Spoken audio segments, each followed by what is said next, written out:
કેમ છો બધા? અમે પણ મજામાં. ચલો તો આજે ઇઝી વિઝી એન્ડ ક્વિક એકચ્યુઅલીમાં ખૂબ જ જલ્દીથી બને છે આ રીંગણનો ઓળો. So for that we need a grill pan. તમારી પાસે ના હોય તો you can use anything, any pan if you have it.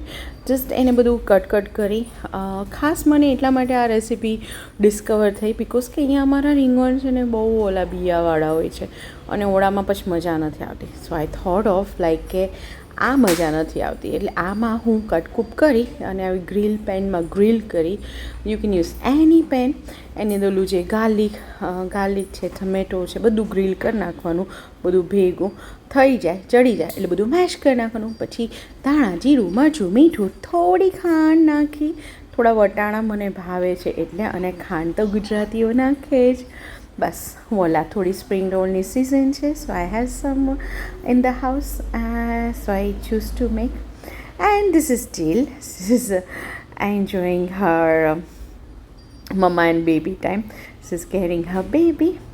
બસ જો બપોરના 12 વાગ્યા છે અને આ બેન તડકામાં બારે છે. સો ધીસ ઇઝ હાવ અવર. અને અહીંયા અમે રીંગણ સાથે ગરમા ગરમ બાજરીનો રોટલો બનાવીએ છીએ. મને એટલો ખાસ આવડતો નથી પણ હા, I can make it on the rolling pin and like tap tap tap tap tap tap કરીને.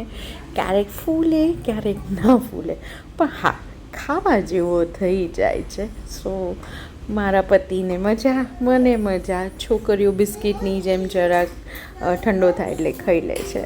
અને અહીંયા અમારી ખીચડી ઓળો રીંગણનો ખીચડી ઓળો બાજરીનો રોટલો તૈયાર છે. Thank you for watching guys.